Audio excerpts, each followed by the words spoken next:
Okay, so I'm gonna make that video talking about incorporating a belt into training and how to use it properly because I had somebody bring up the fact about my 3x3 the other day with 405 saying, oh, you could never do that without a belt. Well, the interesting news is my top triple for a top triple set that I've done without a belt is 420. The other day, the 405 for 3x3 was my best volume 3x3 ever, and that was with a belt. What I want to say about a belt is it can be a valuable tool in your training for squats, mainly. I don't really get anything out of deadlifting with a belt. I don't get anything out of benching with a belt, but I will add, it does help me add some significant poundage to my squat by incorporating a belt. Now, my rule of thumb has been now to only incorporate a belt in 20% of my training. So that means I don't use a belt that often. In fact, I haven't used a belt in months. At least I can't remember the last time I used a belt. It's been a while. Prior to starting up this training phase.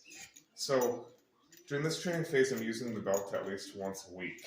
And I don't recommend, and I'm not going to do that forever, mind you. I'm going to probably go back to a phase where I'm squatting almost exclusively beltless, or alternating between the two with a belt and without a belt,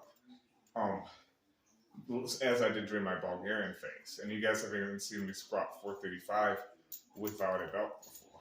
So what I want to say about belted and beltless training is, okay, the reason to use a belt, there's only two reasons. To add poundages to your squat, and to give you extra intra-abdominal pressure, which means your core is going to flex more. Some people will give you the reason, oh, I wear a belt to protect my lower back. That is bullshit. In fact, studies have shown that the spinal erector activation is higher with a belt. So the intra-abdominal pressure, your core flexing harder, is going to cause you to lift more weight. Now, like I said, I plan on having training phases with and without a belt. I'm only using a belt 1 or 2 times a week, squatting 3 times a week during this phase. And I'm not going to do this particular phase forever. I just want to incorporate the belt because I haven't in a little while, and I want to see where it can take me in terms of poundages.